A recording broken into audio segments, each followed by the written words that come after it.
नैमिषारण्य के पवित्र यज्ञशाला में जब आर्षिगण एकत्र थे, तब उग्र श्रवाजी से एक प्रश्न किया गया। सूतनंदन, आपने आरंभ में जिस समंत पंचक देश का उल्लेख किया था, उसके विषय में विस्तार से सुनना चाहते हैं। उग्र श्रवा बोले, हे श्रेष्ठ द्विजो, ध्यानपूर्वक सुनो। यह वही पावन भूमि है जहां परशुराम जैसे महायोद्धा ने अपने क्रोधाग्नि से संपूर्ण क्षत्रिय जाति का संहार किया था। त्रेता और द्वापर युग के संधिकाल में जब पृथ्वी अन्याय से कांप रही थी, तब परशुराम ने अपनी परशु कुल्हाड़ी से बार बार क्षत्रियों का विनाश किया। रक्त की धाराएं बह निकलीं और उसी रक्त से 5 विशाल सरोवर बने। यही स्थान आगे चलकर समंत पंचक कहलाया। कहा जाता है, जब परशुराम का क्रोध शांत न हुआ, तब उन्होंने उन्हीं रक्त सरोवरों से अपने पितरों का तर्पण किया। वे बोले, हे पितरों, यह रक्त ही मेरे प्रायश्चित्त का अर्पण है। उनकी पितृभक्ति देखकर स्वयं आर्चीक आदि पितर प्रकट हुए और बोले, राम, हम तुमसे अत्यंत प्रसन्न हैं, वर मांगो।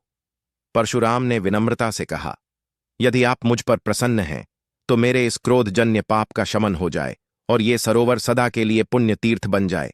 पितरों ने कहा, एवं भविष्यति, ऐसा ही होगा। अब शेष क्षत्रियों को क्षमा करो। इस प्रकार परशुराम का हृदय शांत हुआ और समंत पंचक भूमि तीर्थ बन गई। कालचक्र घूमता रहा। जब द्वापर के अंत और कलयुग के आरंभ का समय आया, तब यही भूमि पुनः रक्त रंजित होने को थी। यही वही पावन क्षेत्र था जहां 18 अक्षौहिणी सेनाएं अर्थात असंख्य वीर योद्धा, हाथी, रथ और घोड़े एकत्र हुए, कौरवों और पांडवों के मध्य महायुद्ध के लिए।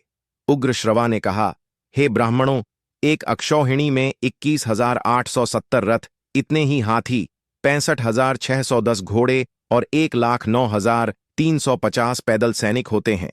इस प्रकार की 18 अक्षौहिणियां उस युद्ध में थीं। कल्पना करो, कैसा होगा वह दृश्य जब धरती पर लाखों योद्धा, गरजते रथ और गूंजती शंख ध्वनियां एक साथ उठी हों। भीष्म पितामह ने 10 दिन तक धर्मयुद्ध का नेतृत्व किया और जब वे गिरे तो आचार्य द्रोण ने 5 दिन तक कुरुसेना की रक्षा की। हर दिन सूर्यास्त के साथ समंत पंचक की मिट्टी में नया रक्त रिसता था।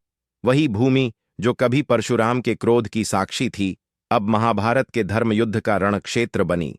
युद्ध समाप्त हुआ, पर समंत पंचक का महत्व सदा के लिए अमर हो गया।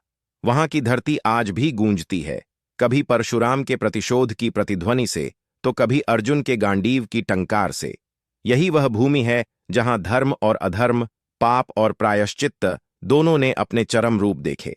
इस प्रकार समंत पंचक केवल एक भूभाग नहीं, बल्कि युगों युगों तक मानवता को चेताने वाला प्रतीक बन गया कि जब धर्म से भटकता मनुष्य, तो वही भूमि उसके प्रायश्चित्त की भी साक्षी बनती है।